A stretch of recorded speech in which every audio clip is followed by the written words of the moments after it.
They call this submachine gun the Swedish K or the M45. There's a picture on my Instagram of an NCO. NCOs carried them in the Irish Army when I was there, the infantry. Privates carried the FN, FALs, and NCOs carried that 9mm submachine gun.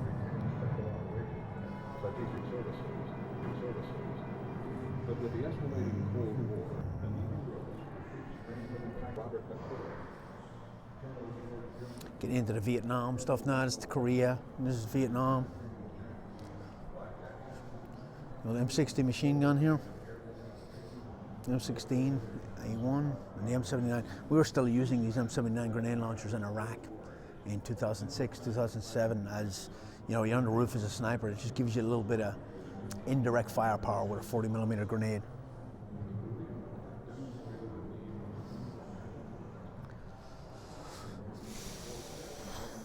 The helicopter was introduced in Korea actually, but really perfected in Vietnam. Medevac, putting soldiers into the battlefield in big numbers, and the Huey was the workhorse there, the Chinook a little bit. The Chinook was a big workhorse for us in Iraq and Afghanistan, and the Black Hawk obviously, but with Indige you could put a lot of troops on the ground very, very quickly. I've watched medevacs and I've watched pilots come in under heavy fire, and man, a lot of courage there by those pilots, bringing in a bird that's very, very vulnerable into a hot LZ to pick up casualties. Really, really impressive.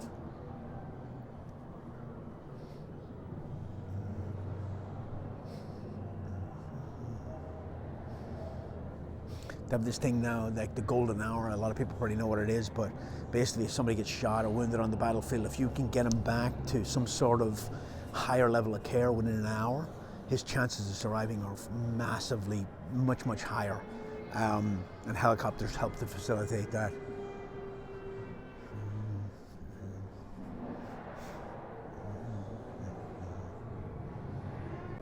I think we concentrate a lot, or the media concentrate a lot in the Vietnam War on, you know, hippies smoking dope and freaking not fighting and war protests, but there were some seriously brave soldiers in Vietnam. A lot of these long-range reconnaissance patrols, the MACV-SOG, all those guys, they did incredible stuff. Look at this, look. Long-range reconnaissance, he's got footprints on the bottom of his shoes. In the freefall wind tunnel that they used to have at Fort Bragg, there was pictures up and there was like, hey, it showed like soldiers like these guys and military did freefall operations into the Ho Chi Minh Trail in North Vietnam, and some of them never heard of it again. Like the bravery in these guys, professional soldiers, but it all gets washed over with the other stuff, all the negative stuff.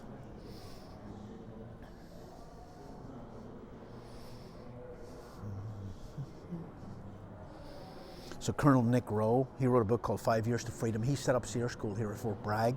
He was a prisoner in Vietnam for 5 years, and he escaped in the end and got out. And then when he got out, when he got back, he set up the SEER School and all the training in Fort Bragg here.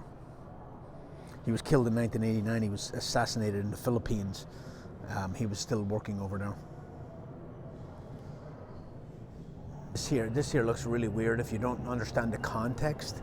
This is obviously an American dressed in traditional uniform, and it's all about building rapport with the indigenous force that you're working with, and it's a huge piece of what Special Forces do. I always thought that was a cool picture, but if you look at it closely, like clean boots, really clean uniform, beret, which is like the worst thing you could wear on a combat op. It's like having a wet sock on your head, but it looks cool.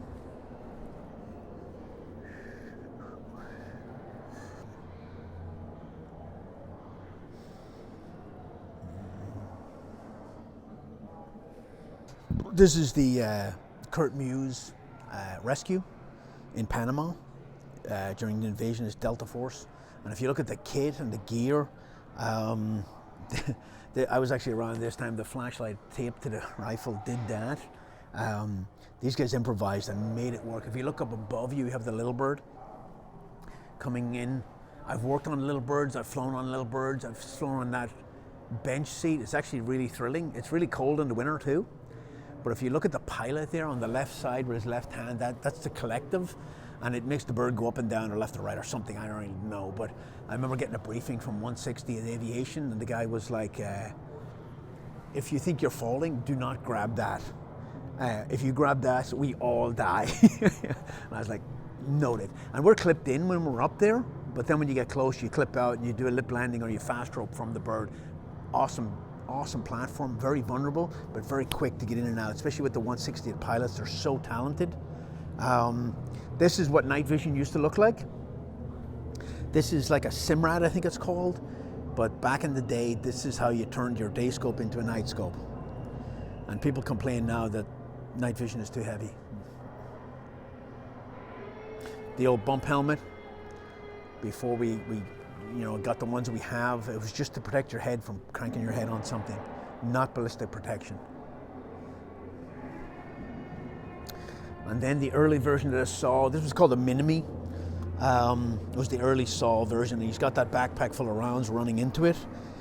Again, probably improvised and probably built that himself. Pretty cool.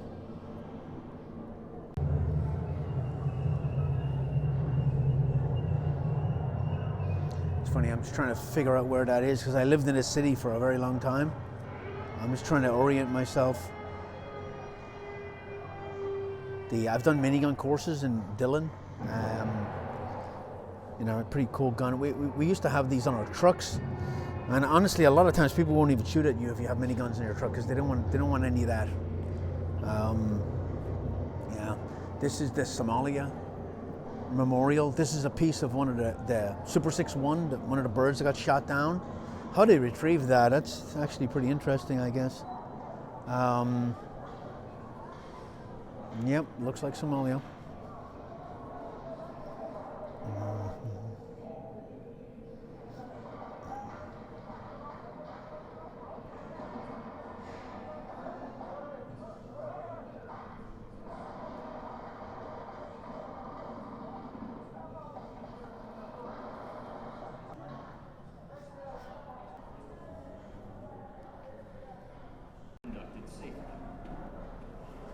This is a static line rig up here we talked about earlier. And then this is free fall. If you look, this is your ripcord right here. Okay. And it's supposed to be stowed. When I went to ADIC, the Advanced Tactical Infiltration course, there was a guy there who was an instructor who'd done a combat jump into Iraq. And they said they were in the bird for a long time, and then they rigged up in the bird. And if you can see, like, you wouldn't sit on the bird with your rucksack on you because you're in it for a long time. So you'd rig up in flight. And there was a guy with him, and if you look at the rucksack, it clips in here, right? And it clips in here. And this is a clip for your rucksack, right? But this is where your rucksack clips in, right? Well, you clip it in generally, and then you stand up and you take the weight. Well, there was a guy in the bird with him, and he, instead of clipping it in here, and he clipped it in here. This is the ripcord, right? And when he stood up, it popped the chute, launched the chute. And that's okay if the bird is closed, if the ramp is closed. If the ramp is open and that chute pops and it catches air, it will rip you through the side of that bird. It will take you to path of least resistance through the side of that bird, and it's extremely dangerous. That's why we rig up in the bird with the ramp closed, so everything's ready to go once the ramp opens up. I hope that makes sense. So instead of clipping in here, which is a weight-bearing thing, he clipped in here. And as soon as he stood up, it took the weight and it popped the chute, it pulled the ripcord.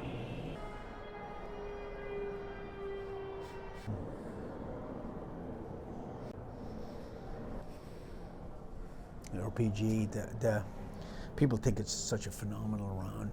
It's a very basic weapon system. Somebody asked me a question on something about why we didn't just use RPGs on the roofs in Iraq. I actually got an RPG and a backpack full of missiles that I was going to use, but when I got to thinking about it, I was thinking, if an Apache pilot sees me with an RPG on the roof, he'll freaking fire at me. It's a very distinct weapon to be running across a roof with, and I was like, I don't want to get shot by friendly fire. We shot a lot of these on the 18 Bravo course and the Special Forces Weapons course. They detonate at a certain range. I don't know if it says that.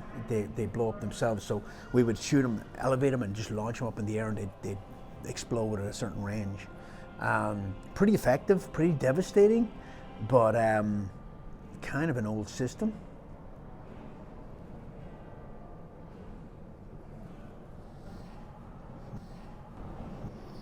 This is like they call it a key leader engagement, where you sit down with local leaders and try to figure stuff out. This is IED, but it's not a normal IED. It's called EFP, Explosive Form Projectile, and it shoots a shaped charge like on the head of a missile, an anti-tank missile, and it's designed to penetrate armor. I remember rolling into missions in Iraq, and we'd have tanks with us, Abrams tanks, and I've actually photographs of EFPs punching through the side of an Abrams tank. It's what we use for breaching. It's what anti-tank missiles use, but it's an improvised, if you film that there, it's an improvised shaped charge that's designed to punch through armor, and very, very effective. Yeah, the GMB, I did a lot of work in these. These were the early version. Before we had armor on the front, armor on the doors, but for long range patrolling, you want to keep it light. And this is a very, very accurate mock-up of it. The old 50 cal on top, no doors, the AT-4 rockets mounted on the side for easy access. If you come around here, 240 machine gun here. That black box there is a control mechanism for a UAV, for a Raven UAV, which I went to a course to fly those Ravens. The coffee pot in the back, very accurate. Lots of water, lots of ammo, and lots of sustainment, so that via 17 panel, the orange panels in the back, so aircraft can identify you, so they don't drop bombs on you. Look at this. This is an improvised step right here. A little bit of this is used parachuting and just a loop. So basically, when we got our vehicles, we took welders to them and we just built them the way we wanted to build them, and just adapted them for every team did. We just adapted it for our mission to make it work. But it's funny, when you come back from Afghanistan and you're used to running with fuel in your truck and all that kind of thing, and you're going to Iraq, different ball game, right?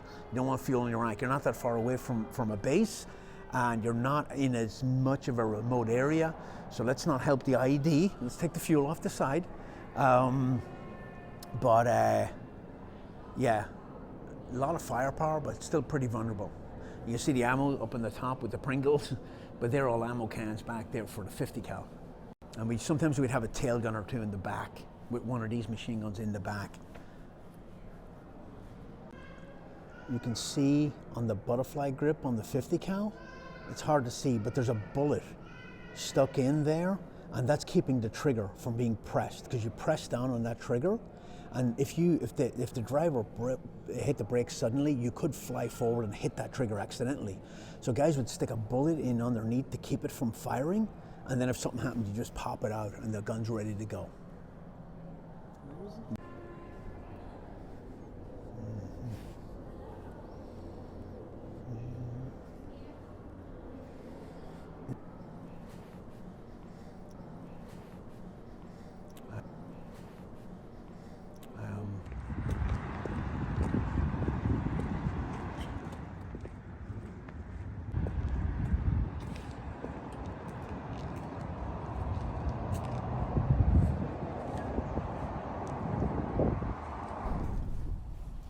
So this is the memorial for multi-purpose canine, or military canines killed in combat, and it goes all the way up to 2019.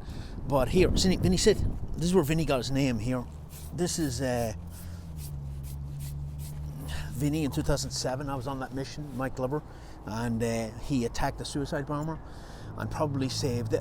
This is I don't know how many dogs are here, but you can multiply this by 5, 10, 15, whatever, and that's the number of lives these dogs have saved.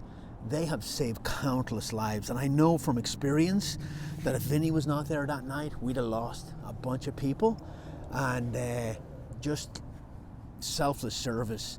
And this is where this guy gets his name, but this guy wouldn't be too brave in combat, I don't think. I shouldn't say that. Yeah, this is where, Vinny, this is you, buddy. This is where you got your name. Yeah.